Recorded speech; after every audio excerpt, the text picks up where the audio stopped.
Welcome to the B&B show. My name is Brandon, of course, and this guy right here is over here is going to be Brendan. That's Seahawks Brendan Nelson to you if it were. And we're here tonight to do a little bit of a breaking down of this upcoming matchup against the Cleveland Browns. A very interesting one at that. A lot of elements at play in this upcoming game. Brendan, thank you for coming on back in here to the Hawks Nest as you do, man. Always love being able to chop this up with you. And I think we got a fun battle to kind of look at tonight. How was the night taking you? I'm doing good. I'm doing good. And you're right. This is a very interesting and weird matchup. It's going to be very hard to dissect after what happened last week, I think. Yeah, it's something that's not as just straightforward as always the X's and O's on this one. There's a few different little parts to this that make the whole matchup sort of go. But we want to lead off as we like to do with any of the current ongoing news that we have established and has been popping off. And indeed, we do have a little bit of news, Brendan. One of the first little signings we've had this year. It's been a quiet year as far as moves, trades, and all that type of stuff, hasn't it been? But we got a return. They're bringing the band back together a little bit. We got Mr. Frank Clark brought back into the house. I've given some expansive thoughts here on my channel with this, but what were your thoughts on the signing of Frank at this point? Kind of all the way down too, in regards to what I'm sure you're like me, also thinking of how this will affect things in other ways. Well, I'm not against it. I do think he's probably better and more useful a player than somebody like a Levi Bell or a Tyreek Smith at this point, despite his age. He's not that old, really. Like he's older. You probably think he's older than he is because he's been around so long, but he's actually just turned 30. So his age is not necessarily the end of the world right now. He probably still has a little something left based on last season in Kansas City, where he was a pretty effective part of a pretty good defense. Um, I don't mind it. I think the signing is fine. I think it makes sense. You had to do something. I do have some concerns about his ability to play in this defense. I'd be interested to know what he weighs right now. Does he fit in as a 3-4 end or a 3-4 outside linebacker? And if not, are we thinking about playing him on the defensive line? How are we going to utilize him when he spent his whole career in 4-3 defenses where his use was very clear and obvious? We always in a 4-3 defense, it's very clear what Frank Clark is going to do. In this 3-4, I'm not so sure. I went back and watched some of his highlights from Kansas City, and from what I saw, there's the occasional play where he's standing up pre-snap, but most of the time his hand is in the dirt. Is he going to be able to do stuff effectively when he's standing up, or are we going to let him put his hand in the dirt, unlike our other edge rushers? Could that work? I don't know. So I'm not 100% sure this is the move to replace Uchenna Nwosu. It's a signing you make to mitigate the loss, but I don't think this is going to replace him. And I'm actually very interested to see what he does this weekend because supposedly he is going to play. And it wouldn't shock me if we're treating this game as kind of a litmus test where we look at it and we go, okay, let's see what Frank Clark has in this defense on a fundamental level. Can he fit in this defense? Can he play in this defense? How does he look standing up? How does he look with this modified 3-4? If he does well, then okay, we're going to ride with it. If not, we got 2 days until the trade deadline. Maybe we'll consider a different route. But yeah, I think it's fine, but I'm not convinced this is the answer. I thought of that maybe this is a good assessment point where you get a game of him starting out and playing right from the jump that does get you a chance to make a bit of a quick determination, albeit only one game. You can make a pretty quick read of how Frank will fit into the scheme, being that he is a guy not coming off the couch, Brendan, but who has been training and been a part of a team, and it should be in the flow physically to be able to handle the duties of at least getting out there and playing a collection of snaps. Right. That's a great point, though. I hadn't considered really as much that they might do this as sort of a wait and see. I'm not sure this will be the case of how this is the way this will go down, Brendan, but just based off of kind of listening to what you're hearing from the NFL circles from me, I'm getting the impression that this is going to be a slow trade deadline year, maybe as slow as we've seen in recent years, and that this may be the best of not many really great possibilities out there that we could bring in. That maybe there is not that Uchenna replacement at this point or anything really close to be able to go out there and grab. We'll see what happens to the Chase and the Montez Sweat situation in Washington. But I mean, even absent them, who else is there, as far as when we talk about that kind of level of impact? Yeah, I mean the other options would have been Melvin Ingram, Robert Quinn, Carlos Dunlap, Alton Robinson, probably one or two more guys that I'm not thinking of off the top of my head. Those would have been the other guys you could have signed as free agents, right? Yeah. Which I don't think any of those guys, they may have better upside than Frank, but I don't think it's far away and clear that they would have. And in many cases, maybe less than Frank in certain cases. Yeah. So So here's my question. What do you think happened in Denver with Frank Clark? Because they signed him, they gave him money to where it was clear they expected him to be a part of their defense, and then he barely played, and then they cut him. So what do you think happened there? well, I think it's a hard guess to make. I will think that it's pretty easy at this point to notice that the fact that you have a team defensively that's been sort of devolved with this new defensive coordinator. Evero was in there and having that thing running like a fine-tuned machine, and that defense as a whole has not looked good across the board. Guys that look good like Patrick Surtain and dominant before now don't look quite as good at players. When you see stuff like that, to me, Brendan, happening across the board, it's a lot harder to then blame one individual player like Frank Clark to say, well, see, he fell far short of the mark for them and what they were hoping to get out of him. Why is that Allen kid that they got out of Cardinals playing worse? Right? Why is DJ Reed? Why is DJ Jones playing much worse than he did with the Niners? We can go kind of deep into that, but it's not to say that, it's not to say that that there's not his responsibility on this, but I go back to last year's grade, 67 PFF with the Chiefs, playing 736 snaps. So he had a good amount of run with the Chiefs last year. He had a good amount of play. He was effective for the most part. I mean, if we can bring on board a guy right now at 67 PF grade, that's the guy we're getting as the fourth man in this edge rotation as far as his productivity, we're going to feel great about that. So, I mean, he can replicate that. That's fine. But I think when I look at the Denver situation, I see one that's toxic, that seems to have eroded, that doesn't seem to have players across the board that are all in at this time. And if anything, I look at it as more, maybe I'm alone on this, Brennan, but don't you look at it as more of an encouraging sign that you have a player in this modern era who goes to the organization and says, hey, this is the organization, I'm in the right direction. I've got my millions. I got my tens of millions. I got my 2 rings. I want to go win again. Get me out of here. I'll tell you what, just tear up the contract. You guys can have your money back. That's basically what he did. When do players ever do that? To me, this is such an important part of this puzzle, Brendan, because it does show a motivation on Frank Clark's part to want to still go be part of a winning program, to want to still go out there and play and put it on the line. Otherwise, right, just play out the year, sit on the bench or be in the rotation minimally and collect your $3.2 million that he gave up by cutting himself free. Okay, so you don't think it's an indictment on Clark. Do you think maybe it's an indictment on his ability to fit into who's the name of their defensive coordinator again? The Vic, no, it's one of those guys that as you've heard his name 1,000 times. I can't remember. I'm spacing. Totally. Yeah. Well, anyway, he runs the 3-4, right? It's a 3-4 defense. Right. Do you think it's any kind of indictment on his ability to fit into a 3-4 defense? Because that's the first time in his career he was playing linebacker. It's obviously the first time he's done it, so that's definitely one thing that would be a bit of a worry. But let's just take Randy Gregory, for instance. Was Randy Gregory doing well in that defense? No. I just watched the Browns game where Randy Gregory, from the first moment he jumps into the 49ers, is getting a sack, and he was creating pressures at times against Minnesota on Monday night. I mean, you go, well, okay, I'm reading that in the tea leaves and going, I can't take much off 36 snaps. Like, that's way too much of a sample size, especially on this bad of a defense, especially with the culture and environment that's going down out there in Denver, to make any one read on any one player, really. And the nice part about this move, of course, comes into, Brendan, that this is totally low risk, high reward all the way. There is no draft pick compensation you're giving up. He's on a veteran minimum deal through the rest of the year now. We've got that confirmed today.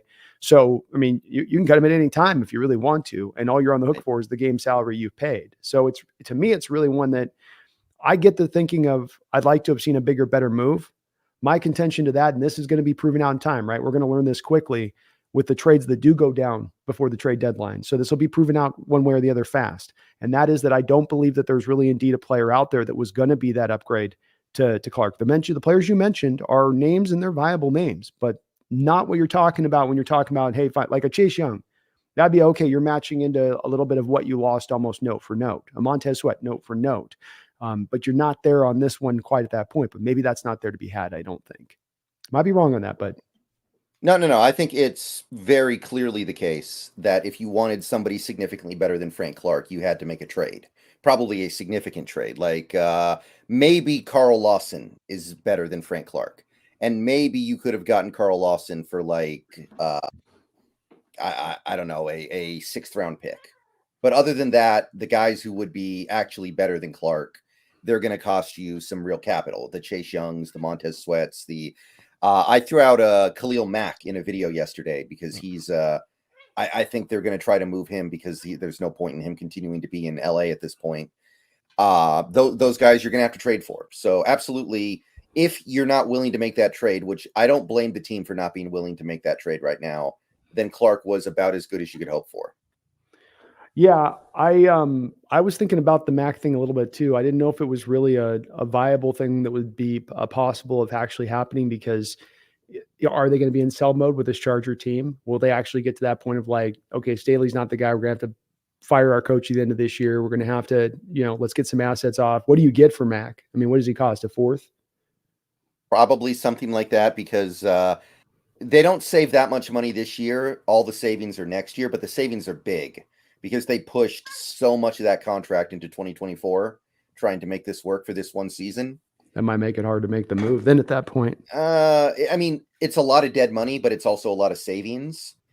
And in order for the Seahawks to do it, what they would probably have to do is trade him in the offseason. They'd have to trade for him, use him for the season, and then trade him again next offseason for like a fifth or whatever. Yeah. Because I don't think we could afford to keep him next year. It just doesn't work. If they've got the Chargers in sell mode, I think that's not the worst of ideas to potentially apply. Because if you're getting a guy like that, he could help Max could help this defense out. That's for sure. Yeah, it was what did I do? Khalil Mack, Chase Young, Montez Sweat, Brian Burns, of course, although Carolina seems to think that he's like a Lawrence Taylor clone with how much they value him. And turned down 2 firsts last year. I wonder what the price would be now. It was 2 firsts and a third, apparently, is what they're saying now. That they're high out there for not doing that, man. That was silly. That was silly. That new owner, Tepper, seems like he's really bad. Like he's going to be a big problem for that organization going forward. Do you think he shut it down, or do you think the general manager just said no on that one? I would guess he shut it down because he's probably thinking the team is very close to competing for a Super Bowl. Mm-hmm. And the GM, Fitterer, I think is their GM, right? The old Seahawks guy. He probably is a little more real about how far away the team is from competing for anything. So I would guess the owner shut it down. Apparently the owner and the GM butt heads a lot in Carolina right now. So that's not going well. But that's never good. And we've seen it a couple times in the few places there are in the NFL that have these overactive owners, is it just doesn't go well when they start extricating themselves into the situation, start saying, hey, let me have my say. I got this. We heard about that with like the Bryce Young thing too, right? Like that was the rumors that was an owner pick for them. Yeah. And one guy that people don't talk about that much that I like is Josh Uche on New England. He broke out last year. He's in the last year of his rookie deal. It doesn't look like New England's going to keep him because they need to blow it up. I wonder if you could trade for him and get a decent and get some decent stuff out of it. Again, it would have to be the 1-year rental thing, but I kind of like that idea.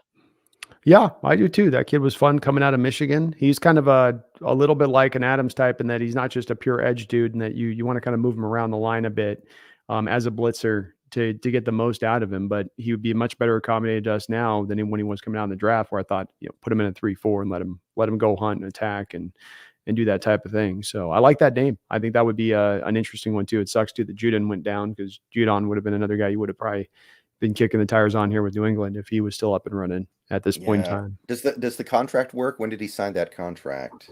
It might be too expensive on that, to be honest with you. Yeah, like I had to dismiss some guys. Like we know the Titans are tearing it down, but Harold Landry Jr. has like 5 years left on that contract or something. I wouldn't want Harold Landry either. He always feels like a really overrated player to me, like a little bit reputation wise. Yeah, but he's not going anywhere because of that deal. And he also missed all of 2022. Remember, he's the guy who got injured, I think, at the end of 2021 or something. Yeah, that's true. No, he's had a couple injuries with it too. I never understood quite the It's not like he's considered star power good, but he's considered in a higher realm as far as edges, and I never quite understand why. It doesn't feel like he quite has earned that um, grade, so to speak, as he gets there. So we'll see what they do. I like your thought though on the read out with Frank this week. If Frank shows he's got something in the tank, Frank the Tank. If he's got that going, then you go, okay, we feel good about riding forward with this. And if not, you can. It's like he's a shell of himself. That's the worry. Which I don't think he is at 30 years old, like you mentioned. He's still a relatively young player in the grand scheme of things. Then you can make the aggressive move on the other side of it. I think it's not the worst of ways to go here, Brendan. Yeah. How many snaps do you think he gets this weekend? 20 to 25. Yeah. Is that going to be enough to evaluate? I think you can, on a fundamental level, you can see like, okay, does he fit this defense? Can he play in this defense? Maybe it's enough to do that, right? I think it's enough to do it because you're going to get to see if he's going to be able to do what you want him to do. The key to me with Frank is this. When I look at his snap counts over the years through the Chiefs, when we look at sometimes his lack of willingness to play the run as stoutly, like he's kind of just waiting to kind of click it in. When you look at the playoff Frank numbers, Brendan, I mean, like this guy, 17 games, 13 and a half sacks in playoff action, almost a sack a game, just about he's averaging as a playoff defender. Right. There seems to be a little bit of picking and choosing when the foot is on the gas pedal to me. And that's just a general feel here. So you bring him in rotational, and the one thing you're doing is a rotational, you're a fourth of the slice pie of our edge group guy, is that I would think, wouldn't you, Brendan, that you're going to be able to keep in a fresh naturally to where there's not the need for the taking the foot off the gas at times. Whenever we're putting you on the field, because we have such a strong rotation, the theoretical part of this is that you can all go 100 miles an hour every snap and not think about saving something extra for the end of the game. Yeah, you would hope that's the case. You would. I'm a little bit concerned about the trickle-down effect of losing Nwosu because I don't know if you've seen it yet, but they were releasing pass rush win rate numbers over the last couple of days, and Maffe's literally number one in the league. Like, literally, he has the highest pass rush win rate in the entire NFL of edge players, but his double team rate is like nothing. He never gets double teamed, basically. Now I'm wondering, does he start to get double teamed? Is that going to introduce a problem here? So because it's sorry to interrupt you, but because all to your point on that, Uchenna has been doubled more up until this point this year than Boye has.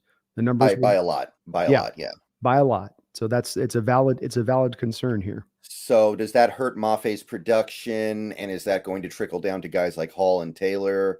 Like, it may not be this really prime collection of pass rushers that we have at this point anymore. So I need to see it in action a little bit before I feel great about it, but that's how I feel about it. Well, they're going to get their opportunities in single blocks, Brendan, because yes, the protections are going to slide to Boye, and he's going to be the guy that's going to end up at the end of the year with the most double team of anybody coming off the edge. So Frank's going to get single opportunities. Darrell, sack and a half last week. You're going to get opportunities, and Derek Hall, you're going to get chances one-on-one. You're not very likely to get a chip block or a double team. You'll know that every snap prior to the snap. What are you going to do with that advantage now that Mafe is kind of giving you on that side? Like Mafe did with what he did with the advantage that Uchenna was giving him, because Uchenna was causing those slides to draw that his way, the protections to draw his way because of what he had done last year from a productive standpoint. And we'll see, man. I mean, that'll be the part that I think is going to be important as we go through. You need both edge rushers to get going here and not just have one guy happen. We've been on years we've had that, Brendan, where we've only have one guy that can make it happen. And we've come over and over again to find it's not enough. It's not nearly enough. Even if you have a little bit of pressure coming from the inside, you need the edge group, especially with that wide 9 alignment. You need both those guys to be able to bring it. So we'll see what they can do. But I think Clark's going to like his chances if he's getting a chance to be probably single blocked as much as he's gotten to see in the past couple of years out there in KC, because he's always been kind of their most. I know Jones on the inside causes, but he's been their most edge guy that you worry most about, I think, in recent years out there, being Clark. So yeah. I mean, he was a 3-time Pro Bowler in Kansas City. I don't know if he deserved to make the Pro Bowl, but he did make it. So he had a very strong reputation. Big rap on that one. That's for sure, man. Yeah. The regular season performance was never quite there. His best years were with us as a Hawk. If you even look at the PFF numbers, it's pretty stark, isn't it? I mean, it's not a matter of like, well, it's kind of the best years. No, his best years were here. But who knows? He's coming back. He's hungry for a ring, like he talked about today, Brendan. You'll have him rotational and fresh. And he should have fresh legs in general, being that he hasn't played a lot of snaps up until this point. So maybe he's in game shape because he was trying to play for Denver. Mm-hmm. Exactly. He's got the training camp and got all that as far as his background goes. So hopefully we'll see. We'll learn a little bit this week. I think it'll give you enough snaps, Brendan, to at least get a general feeling. Is he just getting blown off the ball in the run game? Is he unable to generate any more pressure? Has he lost a step as far as the quickness goes? I think we can make these kind of assessments a little bit in watching him this next week, just a bit. Feed Me More Seahawks, thank you for the $2 donation. I appreciate it. He says, Vance Joseph, that was our defensive tag coordinator for the Broncos. Thank you for that reminder. Man, the name was on the tip of my tongue, and I just couldn't get it. Feed Me. Thank you for the note on that, though. And Vance Joseph, not doing the best of work out there with the 2 good games in a row, though. That's true. Maybe starting to turn it around, though. They're talking about fire sale Bronco City here. I mean, they keep talking that big talk. I think we've heard for 3 weeks that Sutton and Judy are on the market. They're like the salesman who's trying to offer his beef out on the streets, right? And Brennan, they're like, no one's taking. He's like, no, it's a good. I got the pepperoni. I got the sausage. Look, a fresh sausage. And they're like, no, I don't want the Cortland sausage. No Judy pepperoni for me, please. It doesn't seem like they can get a buyer out there, does it? Yeah. I mean, I don't know. Maybe they're waiting to see just in case they can beat Kansas City this week. And then like, hey, maybe we're still in this kind of, we can't justify blowing it up now, but maybe they're just waiting to make sure they lose that game before they commit to the fire sale. I don't know. It seems like, I said this before, it feels like they're kind of on autopilot over there in some ways. Yeah. Like they're not, like I said that Sean Payton feels like he's coaching on autopilot this year, not really thinking things through that well. Yeah. And I don't know. I mean, honestly, this is a league-wide thing. I think a lot of teams that need to blow it up just don't have the fortitude to say, okay, we're actually going to blow it up. Agreed. It's that in-between place that so many teams end up, Brendan, that you just can't get out of. And you're stuck there like permanently. It's awful. Like apparently Carolina was trying to be buyers at the deadline for like a number 1 wide receiver. I've heard that too. Yeah. Yeah. We're just one, like they're thinking we're just 1 wide receiver away. Well, looking at their team this year, it's like, oh, just 1 wide. That's all we need. Like, yeah, that's what ownership thing. You have to think that's the ownership, the little tickling you get where that's the ownership coming in. That doesn't feel like a general manager who learned at the feet of John Schneider would be thinking this way at this moment. Like the time to get number 1 wide receivers is not at the trade deadline. Said nobody ever, like nobody who got a number 1 at the deadline ever. I mean, those are hard enough to get, much less this time of year. Yeah, that's very, very, like I said, ownership there seems like it's going to be a problem, which I'm not against. It's another NFC team that maybe we don't have to worry about for a long time. Their loss, our gain, Brendan. Their ineptitude, our smarts, our understanding of what to do that's going to be smartly applied. So hopefully so. So, Frank, you feel good about, you're okay with it, low cost move, but you certainly are not going to be swearing if they go out there and make something aggressive on in addition to that. It's kind of what I'm hearing is kind of a summation. Yeah, it's you're not going to replace Uchenna Nwosu with Frank Clark. You're going to try to mitigate the loss with Frank Clark. That's really how I would put it. Well said. Let's, before we turn over here to this matchup with the Browns, I always like to get the injury updates from you right now. What we got right now with the latest on Walker, Sharps, and the like down the line? We got some good news and we got some bad news, which is the case for most injury reports, I think. The good news would be it looks like Charbonnet's back. It looks like Metcalf is going to be back. He's been practicing at full this week. Evan Brown looks like he's good to go. It looks like that we're going to be, we don't really have much to worry about in terms of somebody like Curhan and Bradford. They both look like they're ready to go. They were not even listed on the injury report today. So I think that's good news. So there's definitely some good stuff. McIntosh looks like he might be able to go this week. I don't know if he will, but he could in theory. The bad news is we're still waiting for Lockett, Walker, Haynes, and Wagner, actually. They have not practiced yet this week. Haynes practiced a little bit yesterday and mispracticed today. So it seems like there might be something going on there. They are veterans. Like Lockett and Wagner are not guys who need to practice a lot because they know how this stuff works. They have familiarity with their teammates. They don't really need to do it. But it is getting a little bit concerning, I think, that it's Thursday and somebody like Wagner is still battling an ankle injury. So we're going to have to wait and see what happens tomorrow. Yeah, well said. And this is the nice part of having a Devin Bush, at least, versus a Radigan. only on the squad that you can go to Right. here if it does. Not that I want to see Bobby roll, but if it's got to go that direction, you're at least feeling okay about the position, and then especially Jordan Brooks and kind of some of his ascent this season.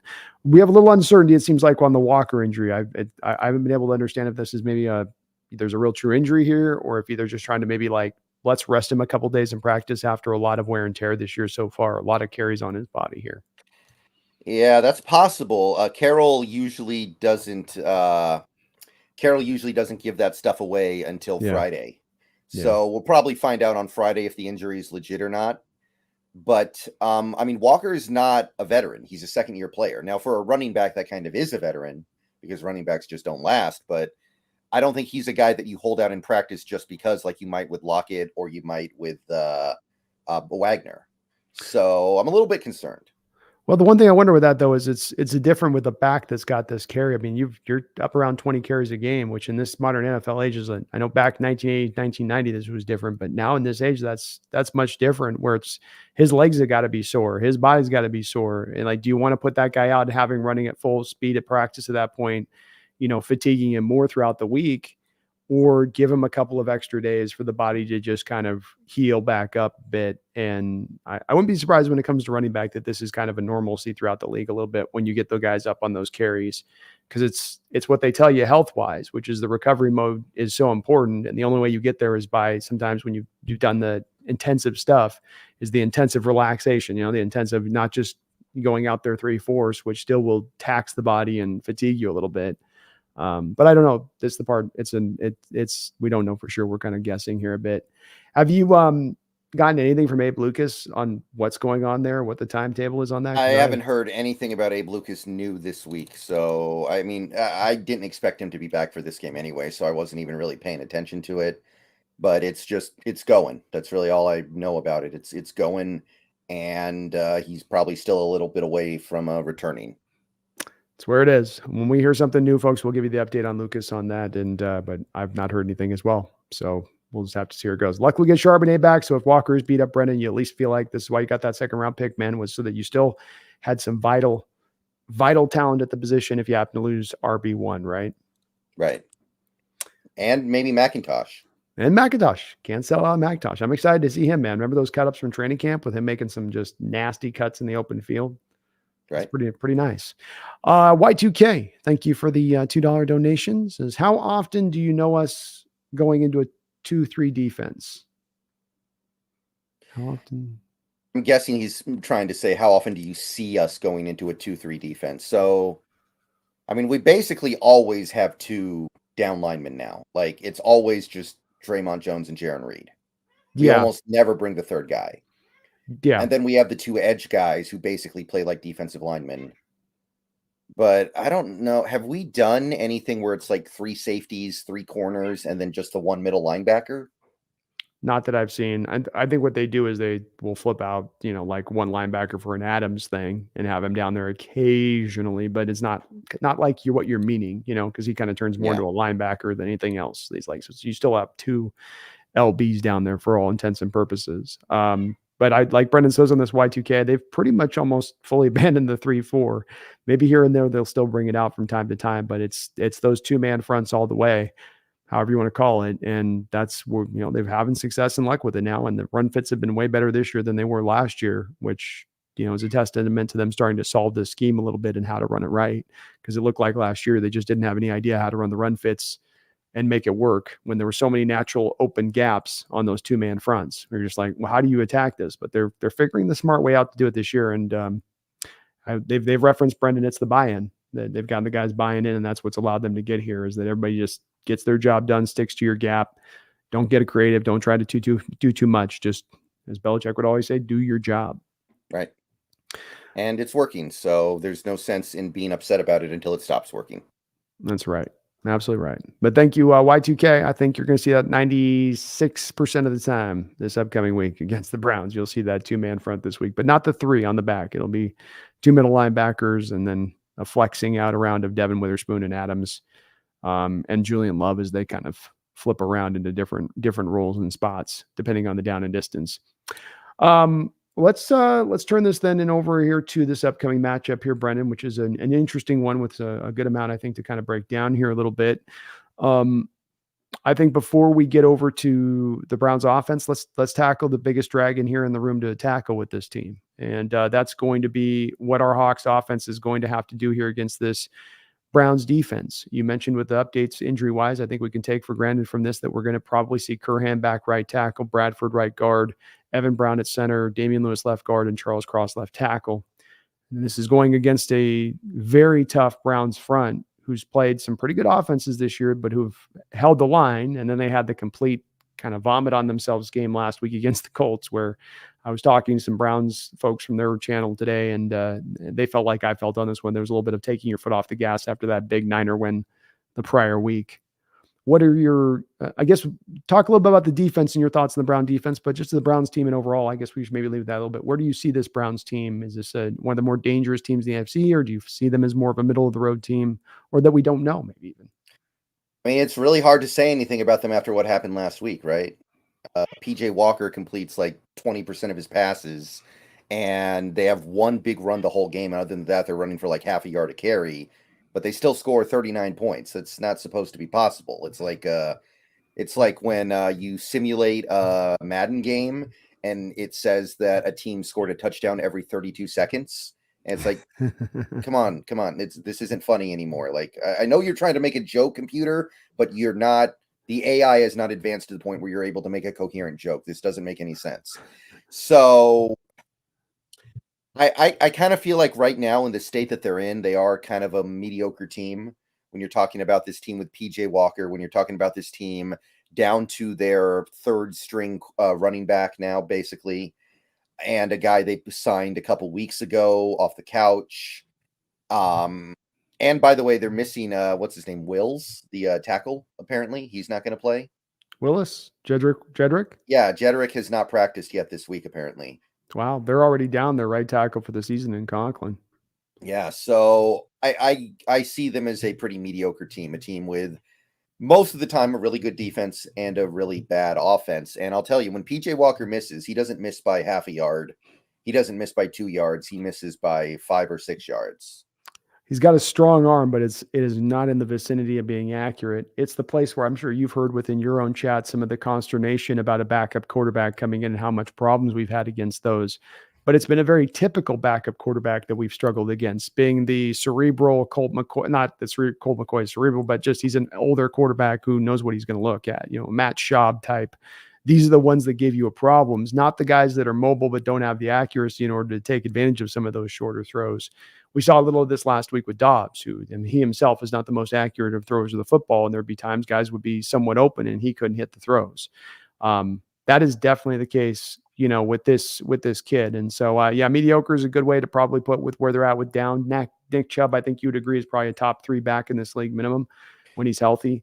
And he's out of this game, and that does weaken that offense. He's the motor of that offense, the heartbeat of that offense. But looking at this defense, Brendan, that's the thing that's got most Hawk fans scared. Can our offense do anything against this defense? Well, as an offensive coordinator, you do have the ability to scheme things up. You do have the ability to counter things. Like, obviously, the thing that everybody's looking at right now is Curhan versus Myles Garrett, right? That matchup on the right side. So you've got to find a way to make this game not about that. You got to find a way to make this game where, okay, if we lose, it's not going to be because Myles Garrett had 8 sacks. It's not going to be because Myles Garrett had like 20 tackles for loss. It's going to be something else. Mm-hmm. So, yeah, you've got all 3 of your tight ends. It's not like you're going into this game expecting to have Abe Lucas and then you end up getting up to game time and you're like, oh, Abe Lucas can't play. This whole game plan I wrote is worthless. No, you know what you're going to have going into this game. You're going to have Curhan, you're going to have Forsyth, and you've got a problem on that side. So you should be able to cook something up to mitigate that problem. So I'm looking at that and I'm going, the Browns have a good defense, but in the modern NFL, you should still be able to find a way to score some points on them. Yeah, I would think so. And I think there'll be a bit of a feeling out here because Jim Schwartz, the defensive coordinator for the Browns, will do some different things based on the opponent. He played a lot of man, 71% of the time against the Niners. He played man coverage concepts.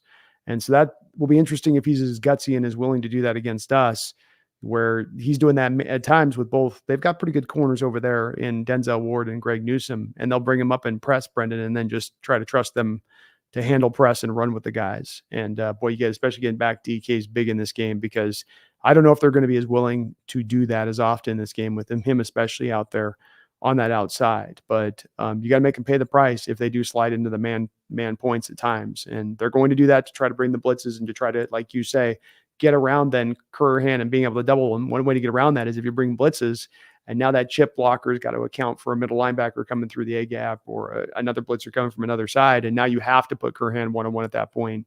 This is going to be then when moments in this game to me where Gino's going to have to throw that nine ball up to DK, take some shots down the field if they show him those looks like the Niners did. It may not complete every one of them, but if you complete a couple of them, DK's shown like he did, like, for instance, in that Bengals game and a few times this year, he can take the top off the defense if he gets the press look and gets up. He can get up over the top on the side. And Gino's shown he can be pretty accurate with those kind of throws, but you've got to take the shots with it. And that means Gino's going to have to just drop back on some of those throws, take that third step, trust it, and let it rip.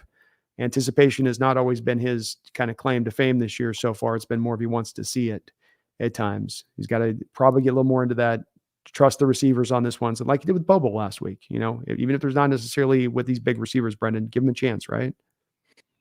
Yeah, that's how I look at this one. You're probably not going to need to score a ton of points to win this game, right? The obviously the one thing that could allow this game to get away from you is probably turnovers. I don't think PJ Walker is going to be able to march up and down the field on you and put up a bunch of points and dominate the game in that way. If the Browns score a lot in this game, it'll probably be because you gave them the ball a bunch.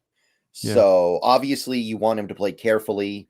It's kind of like when teams played the Broncos last year, and it seemed like they understood, look, we only need to score 17 points to win this game, so just don't take any chances. Let's punt the ball a lot.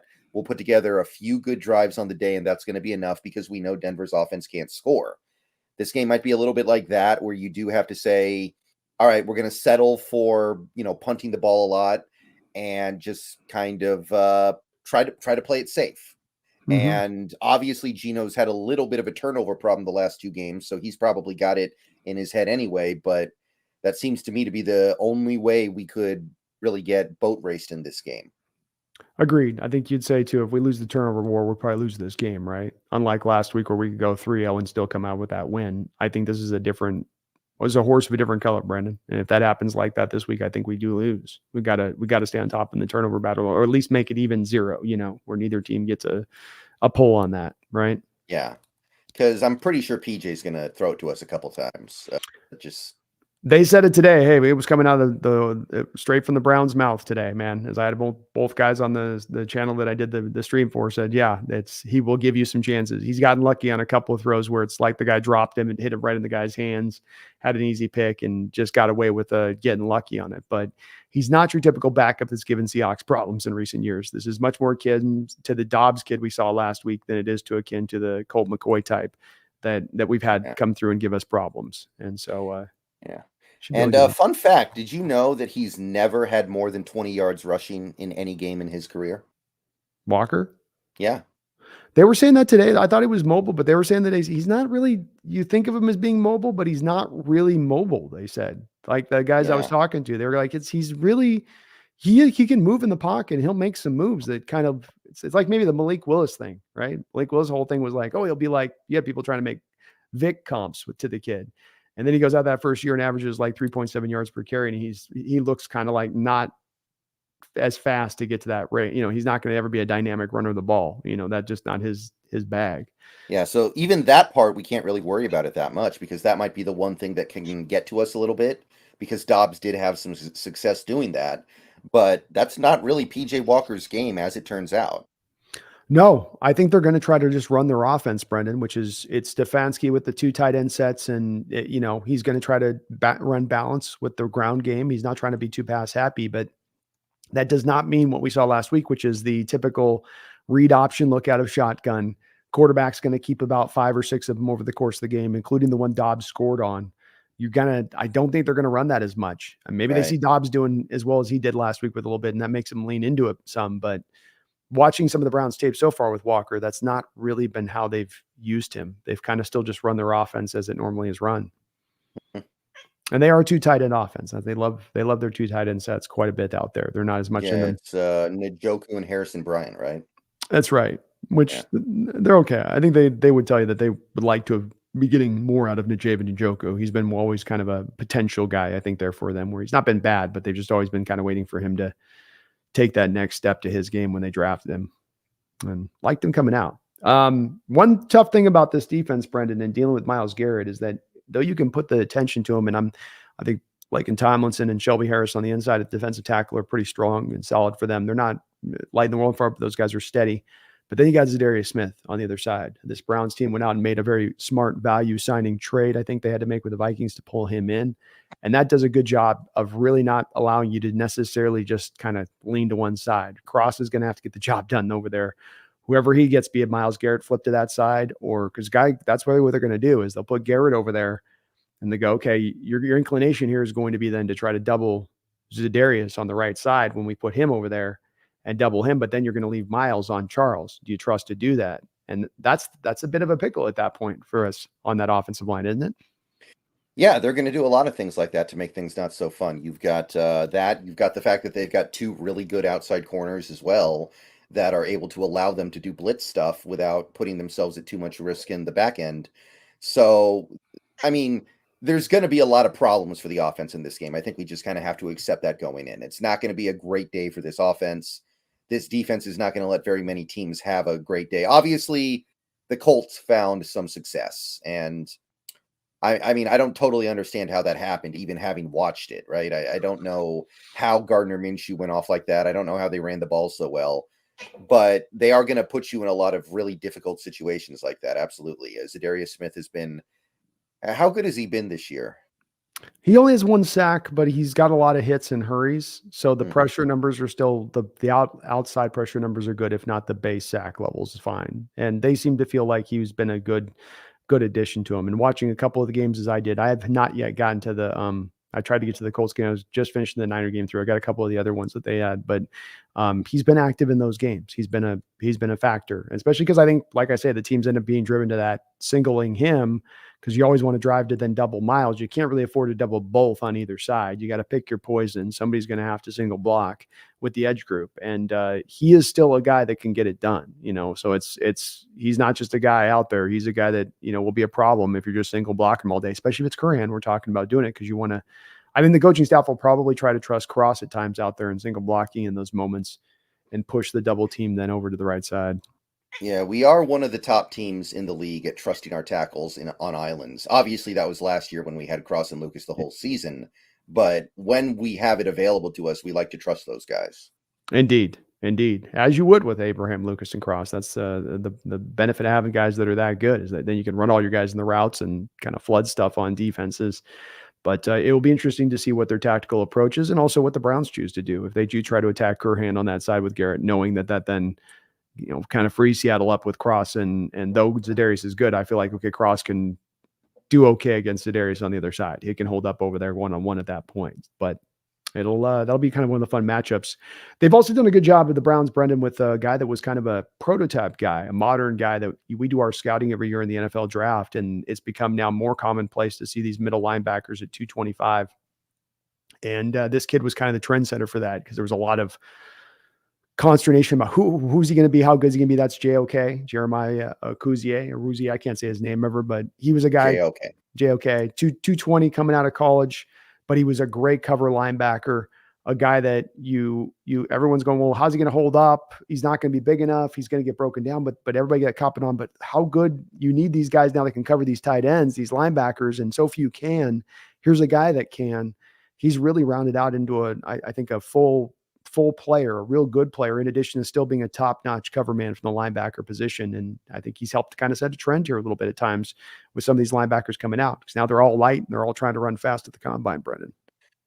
Yeah, I mean, it kind of makes sense with the way tight ends were going a few years ago, right? We had that kind of tight end renaissance with guys like Gronk and Hernandez, and then you had Kelsey now, Jimmy Graham. Like there had to be some kind of a response to that. And you very rarely see the bigger linebackers anymore, I feel like. That's true. We've talked about this before, like Sewell last year was Mhm. one of the rare examples of like a slower, bigger linebacker. And I like it. I think it makes sense. I think that with the way the league is going, players like this make a lot of sense. And JOK was a player that I didn't scout very much in that year's draft because linebacker was not really something that I thought was a realistic possibility for the Seahawks that year. So Mhm. I kind of skipped over the linebacker stuff. But I mean, given the fact that this team gave up so much money and so much draft capital to make the Deshaun Watson trade, it's kind of amazing how well put together this defense has been despite that. Like they have really been working behind the eight ball in terms of money and draft picks, and it's really hard to find weaknesses on this defense right now. Well, though they have an owner who will come in and tell them to draft Johnny Manziel from time to time. They also have an owner and a front office that was one of the first in the NFL to start embracing the analytics side of it. And I think that that's helped them, especially when it comes to drafting players and hitting on picks and doing, well with that. They've done very good on these. Denzel Ward is a top 10 pick corner, has done really good for them. Grant Delpit, a guy that they took out there that was injured coming out of college, but you loved his tape and you're like, once he gets over this injury, he's going to be a really good safety in this league. And he's really rounded into form. He's one of the better players on that defense as well. So they've done a good job. Greg Newsome, another high pick that they've hit. They've done good at really targeting the players in the right spots in the draft. And that helps when you have a lot less misses. It definitely helps, and certainly a team that stands out to me for their value-based drafting. DeJuan Jones. You get DeJuan Jones in this draft. You have Jedrick Willis, and you have the kid that's injured right now, Conklin. Is it? So Yeah. you have these two guys already as your starters. You're there, I think, in the second round with DeJuan Jones, and you're like, well, you have other needs in other play. You need a receiver right now. You could use that, but their value on their board said take DeJuan Jones. This is paying off for them now because when you then go down with Conklin, you have DeJuan to go out there, and DeJuan's held up, reasonably well. Kind of strange with him. He's that gargantuan guy that's 6'8". He can't run block for his life this year, but he's great in pass protection. I don't, Yeah. I don't know what to make of that one with it, but that's another thing that goes to Brendan. We talk about staying in value-based drafting for our Hawks and staying in that mode. This is why the organizations that do so can overcome mistakes, can overcome problems because they're doing things from a draft standpoint in such a smart, fundamental level and not being driven to need. That need drive is always there kicking in at some point or another. Yeah, it's pretty impressive. Like even a Dalvin Tomlinson, a free agent signing that looks like it's worked out really well for them. He's been good for them. He's been good his whole career, honestly. The Newsome pick, wasn't Newsome the guy who had like the spine injury that people wondered if he was ever going to be able to play, if I recall? I think that might sound right. That sounds It that was might either him or Caleb Farley had that. Farley was the one you're thinking. Okay. Virginia Tech Okay, kid. Yeah. because I remember I did a lot of cornerback scouting that year, and I remember looking at Newsome and looking at Farley a lot. But yeah, like Newsome has worked out pretty well so far. And it's impressively put together. It's again, this team made what I think is now, and maybe we'll talk more about this later, the worst trade in the history of the NFL. And the fact that they bounced back to put together a squad like this is really, really impressive. Yeah, there's some good discussion on that I want to get to on this because it does go to their coach a little bit and a little bit of a talk that's a bit supersedes this in the viewing of coaches and evaluating them properly when they have things kind of not break their way. Let me get a couple of donations caught up here on this side. Jesse Lund, thank you for the $5 donation. I appreciate you for that. Jesse says, do you guys remember last year us hyping Sean Payton to the Chargers? Laughing out loud. How time flies, right? Who gets canned first, Russ or Staley? Go Hawks. Dean Spanos ruined everything. If he had just fired Staley like he should have and hired Peyton, he would be happier. Peyton would be happier. I think the Broncos would be happier too, honestly. Amen. Yeah, you're right Like all around on this one. like he could have made everybody happier, and instead he just decided not to. And now Peyton's miserable with this terrible team in Denver.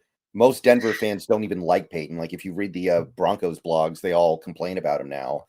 And obviously the Chargers, they're not happy. They went all in on this season and it's already a failure. Yeah. Like that's all you had to do. Just fire the coach who blew a 27-point lead in a playoff game. It defies logic, the whole thing behind Staley. I mean, doesn't it? You already had Herbert in house when you went and got him anyway. Like, what are you doing? Get the offensive mind for this great.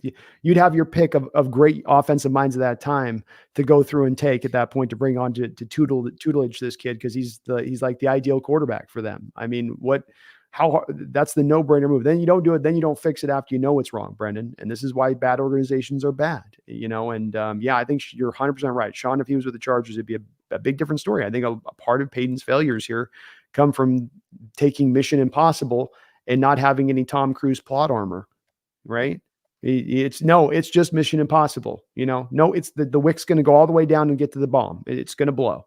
It's just, you're no avoiding it if you take this job. You can love your $20 million check all you want every year, but that's the way this is going to burn out. Doesn't matter what coach goes in there, right? Right. And I think eventually Peyton will find success in Denver, but it will be a while. Agreed. Don't get me wrong. Agreed. Jesse, my thinking really, Sean hasn't changed. I think he's just walked into an environment where there was really no win to be had. I mean, Brendan, do you think there's any coach in America that goes into that situation in Denver this offseason and has a fix for it? I mean, regardless of any coach around, just let's take any coach not associated with to any team right now, or that is associated, but you can just grab him and pull on to Denver. Do we really think Andy Reid's going in there and fixing that team? I mean, Andy Reid would be interesting. I don't think he would fix that. I mean, he wouldn't be able to fix the defense, though, is the thing, right? Like, I think that he would have Russ playing better. I think he would have the offense playing better, but it wouldn't fix the defense. So probably not. Yeah, I agree. I maybe be a bit of an improvement over Peyton, a bit of an improvement, but I don't think anybody's taking it all the way home. Certainly not even just get him to a playoff status this year. If we're talking about going to the mountaintop, just getting to the first summit of the mountain, I don't think you'd get you there. So yeah, I remember those times though, Jesse, and a lot of buyer's remorse going on out there in Denver in a multitude of ways and fashions, huh? Go Hawks, brother. And we got to answer the question. Who's well, I mean, Russ is probably, I feel like they're going to bench him eventually. And I guess Staley's going to last the season. So I guess Russ gets canned first, technically. The key with Russ is that he asked, there's 1 week after the season ends, if Russ is still on the roster, the Broncos become on the hook for more money, a significant portion of more money that they're embedded to. That's going to drive the decision, I think, to cut Russ before that time period. But I also think Staley's going black Monday as well, right? Yeah. Here's my answer, Jesse, both at the same time, both Monday morning, the very after Super Bowl, but it's going to be neck and neck. It'll be a matter of a days between the two as to who goes and who doesn't, because they're both going to be probably on a rail as the year goes down and winds down. Thank you, though, Jesse. I appreciate you for that donation, man. And go Hawks, brother. Kevin Lonice coming in with a big fat $20 dono drop. Thank you for that, Kevin. You're very kind for doing that, brother. He says, with these two defenses, my prediction, 13-9. Hawks, of course. Kind of has a little bit of that feel, doesn't it, Brendan? In the this could be just sort of a teensy game, right? We got two teen scores where it's like 17-14, 14-10, something like that. Yeah. It's hard for me to believe in anything else, right? I know the Browns played that really weird game last week, but that, if anything, just makes me feel more confident that they are going to revert back to their typical output, which is low scoring and a lot of defense. And maybe it comes down to whoever, it kind of comes down to whoever scores last.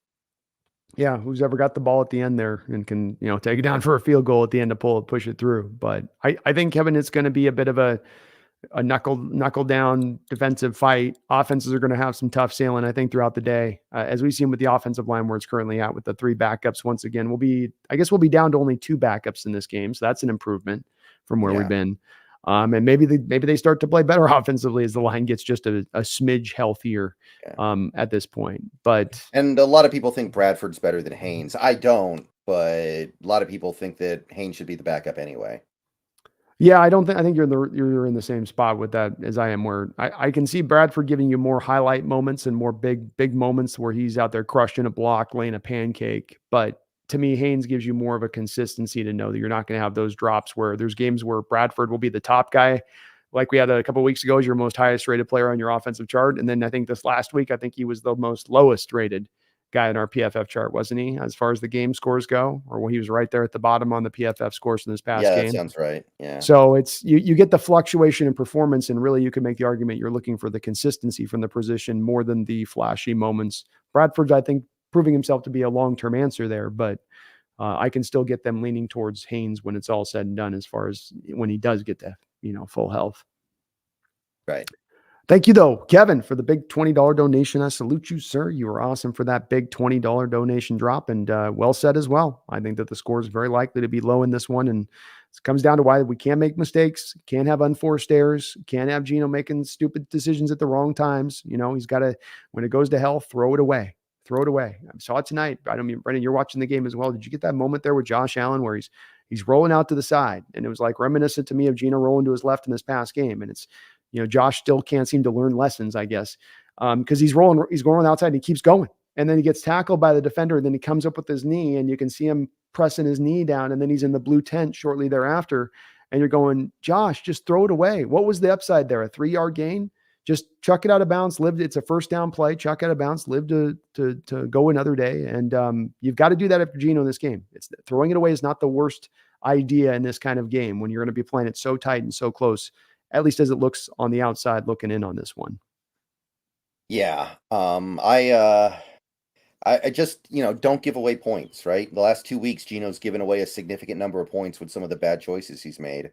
And that's the thing that could make us lose this game, because otherwise, outside of that, I'm feeling pretty good about where this game is going to go if everything holds up as expected.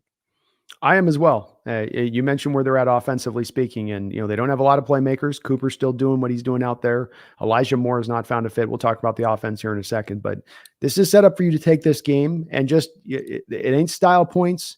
It's just we're going to be better. We're at home. We're going to grind this one out. We're going to get through another week, get this offensive line a little healthier, even moving into next week, get more reinforcements in the ranks, and get the W at that point. But I see it going that way as well. And by the way, their backs are down. Even Kareem Hunt, I guess, is fighting through an injury. Yeah, I think Kareem Hunt will play, but Jerome Ford won't. All right. So they're down to 3. And Kareem's, just coming in off the couch a couple weeks ago. He's fighting through an injury as well. So yeah, remember Pierre Strong in the draft? He's apparently their other back. I don't think either of us were particularly super excited by Pierre Strong. He was the really fast guy, I think. I think he was the top back at the combine that year in terms of speed. Oh, yeah, he was that speed guy. Okay. Yeah. He hasn't got any carries so far for him, really, has he? Maybe here and there, but they've definitely not gone. They've been leaning back to the Jerome Ford and then went right back to our guy this week who's going to be starting. So yeah, there was this weird stat last week. Jerome Ford had like 1 carry for 70 yards, and then his other carries were like 10 for 5 yards or something. We've liked him coming out. We did like Jerome, didn't we? You were with me on that. I think so. I don't remember him super well. It was that there was the drop off because you had Breece Hall and Walker, and then the next guys below where you're the kid that the kid out of I think it was like Miami or whatever that's playing for Texas now and or playing for the Texans. They're back, and then there was a lot of Pierce. That was that thing where there was a huge drop at that point, but he was okay. He was good, but there was definitely a difference between him and the others. But hey, we don't have to deal with him. We don't have to deal with Chubb. We got maybe a broken legged number one. It's definitely going to help us this week having their back situation where it is. Not as many threats back there this week for our defense, and maybe they can play down on those routes. It'd be interesting if they squeeze things down once again with this kid Walker and tighten things down defensively. Again, to your final point on that, on just thing, don't give them the short field. Make with the way this defense is playing right now, force them to fight every inch to get down to score against us because this defense is being so stingy. If you give long fields, if you play the field position game, they're showing you that there's a kind of reward for that right now with how they're playing. And maybe this isn't sustainable. Maybe it's because of the level of competition, Brendan, but the level of competition's remained in this week where it's been. So it's not like we're facing the toughest of the tough offensive this week anyway. Next week will be more of a tail on that one. But right for this week, it's a different story. Tolkien's Pencil, thank you for the $10 donation. Says, will Eskridge see the field? Punt or kick returns? DJ scares me sometimes. Yeah, honestly, DJ's doing such a good job. I can't imagine him losing it, right? He is one of the best kick returners and punt returners in the league right now. I think he's safe. I agree. I think you're getting enough efficiency from that position, which if we look league wide trend wise, doesn't seem to be one that gets you a lot of yards anyway. So to have one of the better ones in that respect, you're getting the most that you can get via the trends that are out there league wide in this realm. The other thing with Eskridge is that we've got to kind of just, if we're going to commit to him having to be on the roster, which this isn't our discussion, Brendan, you and I think would both be at the place of like, I don't know if it's really even, but okay, you're having him on the roster. He's going to be out there. Put him into the offense, have him be that his role in the team. The guy's made of glass. You know, I don't like the whole thing of like, well, no, he's just going to have to hold up at some point, put him in out there on special teams, have him as a gunner on punts, have him down there trying to tackle. No, he doesn't. Obviously, at this point, we can make a pretty good assumption that that's not who he is. So have him on offense, bubble screens, running routes, doing fly sweeps, utilize him in that means. But for the love of God, I think we just got to try to, if we're going to commit to having him on the roster for the time being that we are, probably try to protect him. Am I being too safe with him at that point? You got to just let it rip with him. And if he breaks, he breaks. I think that's something that Kyle Shanahan does, and it rarely works out for him. So that's the part of Kyle Shanahan's coaching strategy that I'm not trying to emulate. Honestly, that's one thing he does that is not optimal. So, I mean, honestly, I don't know how to use Eskridge. Period. I don't know how to use him in any facet with this team right now because Bobo's been better than just about anybody expected. JSN's coming along. And you know, Derek Young is going to be back soon. There's been some good updates about his health, by the way, in the last week or so. So I think that honestly, like I would say, I don't want to use Eskridge like that, but I don't know how to use him at all. There's just no room for him at this point. Bobo took his spot already. Bobo took it. Sorry. He's not a Bobro. He doesn't get a chance on the field. So it is what it is, Brendan. I don't know what they're going to do. They seem to be committed to trying to find some little role for him somehow, but like Carol was referencing today, how fast he was and fresh legs, and going, okay, you guys are still in on this experience. Okay, we'll see if yeah. I wonder if you could just use him to take the top off the defense. Just send him on 9 routes the whole game. Yeah, and just be like, well, you're gonna have to cover him. Like you can't just ignore him.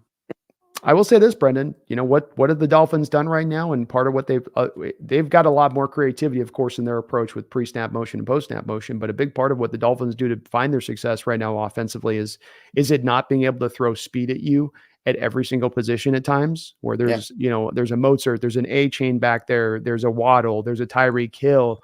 They've just got speed, and when you do put Eskridge on the field with a DK Metcalf, when you have Kenneth Walker back there, you've got 3-4-3 guys on the field at any one given time. Yeah, that's a good point. I mean, I want to see how fast Eskridge actually looks on the field, because I think one thing with him is that he tested to run really fast. I don't know if we've ever really seen that speed on the football field.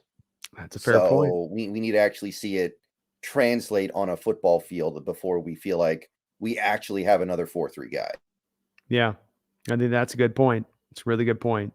DJ does scare me a little bit at times, Tolkien, with his decision making out there, but I think overall he's the best that we have to offer on this, and I don't think they're going to put him back with Eskridge back there on the kicker punt returns. I think they will try to be pretty protective. But thank you for the donation, man. I appreciate you, Tolkien, for that, man, and thank you. Very kind of you.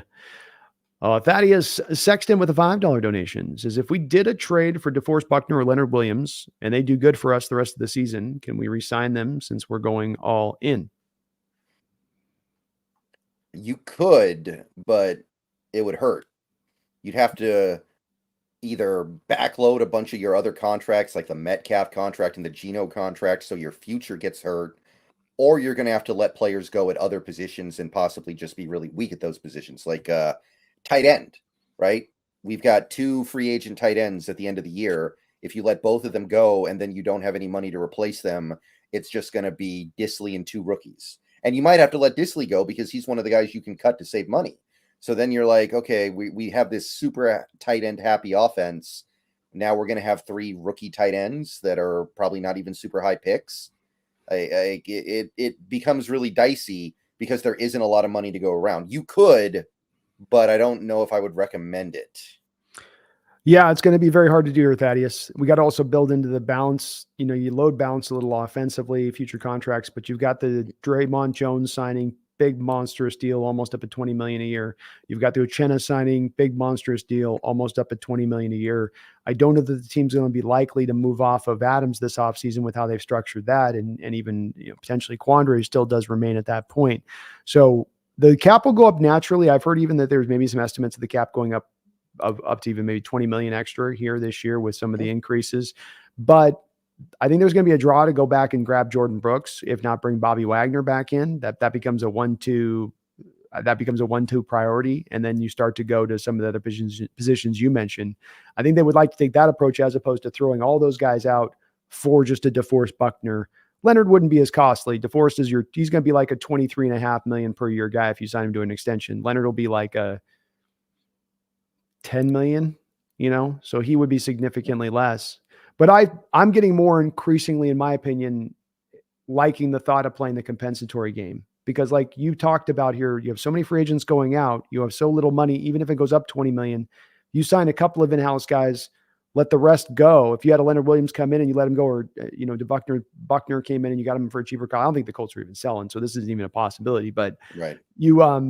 You play the compensatory game on this, Thaddeus, where you'd have 3 or 4 free agents that would sign out there. You'd eat up your own cap with your draft picks and then with your own internal signings, and then make a trade if you need to do some other things or go for the third wave free agents that don't count against the compensatory system at that point as an alternative. And then you could get some picks out of this if you play the game right with that a little bit. I'd be a little bit more in favor rather than the re-sign train.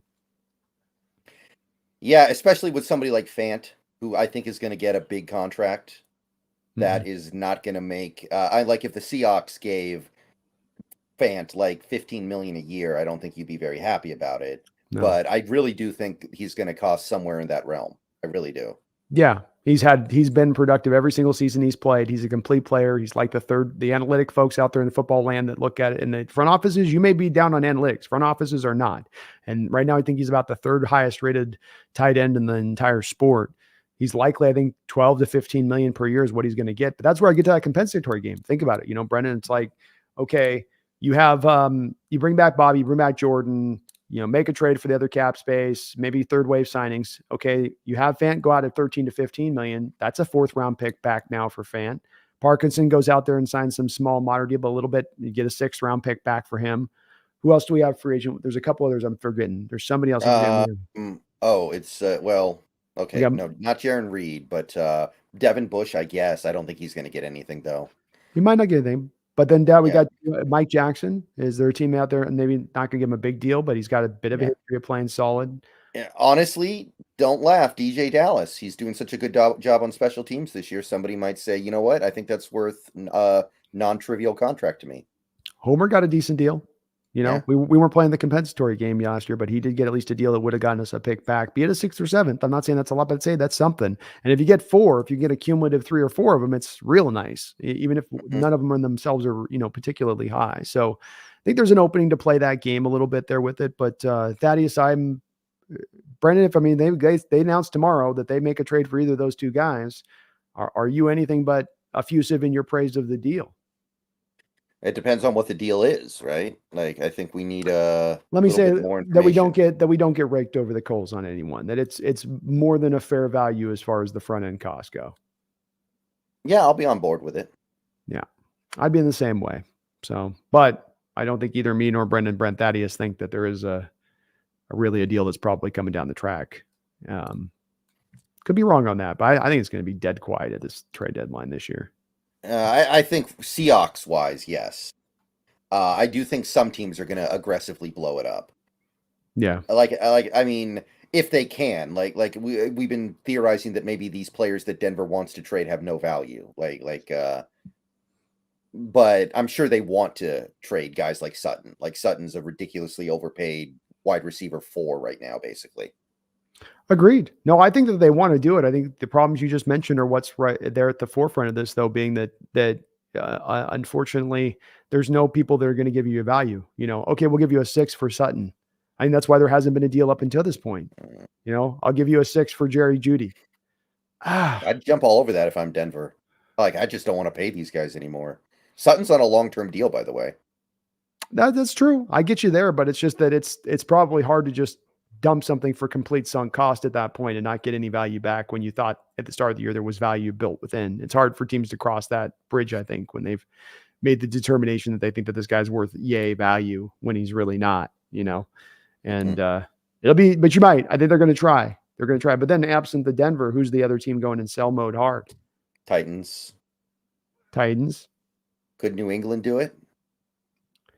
They got that win last week, man. Bill's like, we're back. We're back, baby.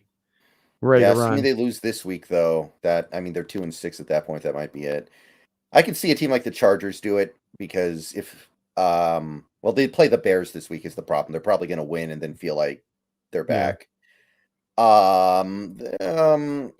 Like we say, teams are more hesitant now to go into blow up mode because of the extra playoff spot. So maybe not. Be interesting to see. It'll be a fun trade deadline to see if it does pick up. But just have to kind of see. We'll know in a couple days on this very soon. Ming Lee, thank you for the $5 donation, Ming. I really do appreciate you for that. It says the Seahawks will lead the NFC West division after this week. Woo! Ming coming in with some confidence tonight. I love that energy, Ming, on top of the donation, man. Are we going to lead the NFC West after this week, Brendan? Tell me it's so. I mean, lie to me. It's feeling pretty good. Niners, things just are not going very well right now. It looks like, this offseason, I thought to myself, it doesn't really matter who the Niners have as their defensive coordinator because their defense is going to be great regardless because they're so talented. But it looks like they found the one guy. They found the one guy who can take that defense and make it not very good. So, no Brock Purdy, it looks like it would be really shocking if he played to me. So there's some things going on right now that's feels like maybe it just took a little longer than we expected for the Niners' nightmare season to settle in. But Brendan, they told us at the start of Brendan, come on though. The Niner fans told us that they've got the most talented quarterback since Steve Young there now. What are you, you're worried about Brock missing the game. They've got the most talented quarterback since Steve Young is his backup. How do they not feel completely at ease going into this Bengal game at home with that? So disrespectful to Jeff Garcia, man. So disrespectful to the great Jeff Garcia. The legend, legendary. No, Jeff Garcia was really good, actually. People do forget about that guy for some reason. No, multiple-time Pro Bowler, very productive quarterback. And then he didn't have exactly, I don't think, the stacked teams to work with that Montana and Young had. He had some good players, but not the complete stacked teams that those teams, not to mention no Bill Walsh. No, even George Seifert. He was down to Mariucci by that point, so, but I think that the Broncos are down Debo. They're down. I think they're still down Trent Williams too. If not, he is very hobbled. So and I'll tell you, you're mentioning, you did it as a kind of a side comment there, Brendan, but I think it's low key kind of super on point. Like, what is Shanahan doing with McCaffrey? I watched that Browns game and he's just no duh, you tore his oblique in that game. You're giving them the ball every single time you have a series. He's getting 5 and 6 touches on every single series. Why? Yeah. I mean, it kind of happened to him in Carolina too, where they just gave him the ball too much. I think it's because he keeps playing with these bad quarterbacks that can't get the ball down the field. So they end up just feeding the ball to him because they don't really know what else to do, but just throw him the ball on those little screen passes all day. And what happens. But as Shanahan, just get him out of the game. You've got competent backup running backs, and you've proven you can take no-name running backs and make them good. So I don't understand it either. It's really bizarre. I guess this is like the fatal flaw in Shanahan. It's like, remember the fatal flaws they kept finding in Moneyball with the players? Yeah. Oh, yeah. His fatal flaw is he thinks his players are all robots that are made of titanium. I guess so. Because you go, what point you're going to learn this? And they showed a shot of McCaffrey on the sideline watching that Browns game and just bruises up and down both of his arms. I mean, here and in various states of repair and just freshened up. And he had blood going down his jersey at his knees. And you're going, man, dude, Shanahan, you have some control over this, my guy. You can moderate this. And like you said, they've gotten such good look on the backups before. It's never been a star running back that is their running offense is wholly reliant upon. They've been able to it's his creativity. It's his employment of his scheme and a diversified approach that allows it to cook. Strange. Yeah. I don't get it. I don't get it. But Ming, thank you for that $5 donation. I do believe we're going to win this week. I'm kind of giving you a little bit of a teaser on our predictions for this. I think we do come out with the win. I do think the Niners are going to lose this week because they're short staffed. This is a team that needs their dogs out there. And me and Brendan have talked about this saying, if you got their top heavy and they lose 2 guys, 3 guys, 2 guys and a half, which you got to say with McCaffrey playing through that injury, that's going to be too much for them. They don't have the depth to be able to weather those roads. And so that's what's going on. And they're going to play a tough opponent this week in the Bengals coming off a bye. I think, indeed. I think we're going to be leading the NFC West division after this week. Yeah. I'm feeling I'm channeling it. I'm doing it as well. We're both in the seance thing going, Ming. We're both, me and Brendan, like, I'm first place, NFC West. We're going to do what it takes. Light candles and all that stuff. No Ouija boards though, Brendan. Jesse Lund, thank you for another donation, another $2 drop. It says, if they can't run the ball, their D isn't as good. That being the Browns that he's talking about here. Yeah, I mean, you go 3 and out over and over again. Eventually, bad things are going to happen, and this is an offense that is fully capable of going 3 and out a lot. I think too. To his point on that is that this is an offense with so much of the 2 tight end sets. We run the 2 tight end sets because of the strength of our tight ends there, and that we can be going to the 3 wide receivers if we need to. We can kind of do what we need to do with that team. It's more of that Stefanski's bread and butter is the 2 tight end sets. He's led the league multiple times over in the amount that he's run it, just the sheer amount of times you run it. And that means that in its general nature, they want to remain balanced. They don't want to be pass happy, or even I think at 55, 56% pass rate. They want to be down in the middle. And to your point on that, Jesse, that means having a running game that can operate and be, functional enough. But it's hard to be functional as a running offense when you're down to your 3rd back, who he himself has hobbled. And your offensive line has got a right tackle that's a rookie who's been at his best in pass protection. And now they're going to have a backup left tackle. Not that Willis, looking at his PFF scores, Brendan, he's been having a very tough year to start off. He has not been for being a top 10 pick. And if I'm not mistaken with him, I thought he was more of a right tackle coming out, that was where he was going to be at his best. I don't know if he's ideally suited to be a blind side myself. Yeah, this Browns team has 3 right tackles then, I guess. 3 quality right tackles, but no quality left tackles. It's a hell of a problem to have, man. Yeah, hell of a problem. But yeah, if they don't run the ball and we turn them one-dimensional and it's on the arm of PJ Walker, I stand firm in saying this is not your typical backup that can pick us apart like we've had. This is not going to be Matt Schaub throwing for 400 yards against us.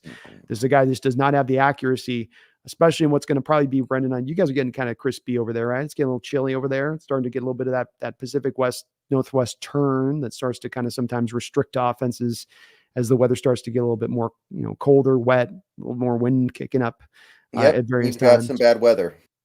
So I think that's definitely going to be impactful if we can stop them. And they're going to be at the forefront, stopping the run. If Carroll ideally wants to turn teams one-dimensional, he's really going to want to do so this week against PJ Walker.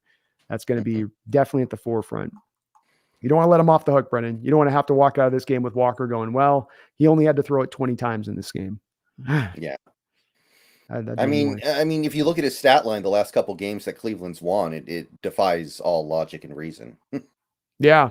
Even watching that Niner game through the first half of it, where you're going, Niners are kind of moving this ball. They feel kind of in control of this game. It just sort of slid away from them. The weather turned brutal out there. They have had a couple games this year, Brendan, they benefited from that Bengal game in the opening week and the Niner game, where there was like a torrential downpour in Cleveland during those games, where it got really muddy and just it sort of leveled the playing field in those 2 games, I think, especially that Bengals offense that wants to throw. Right. Makes sense. Thank you, Jesse. Appreciate that donation, man. And Tolkien Pencil with another $10 donation. Thank you, Tolkien, for the double donation yourself.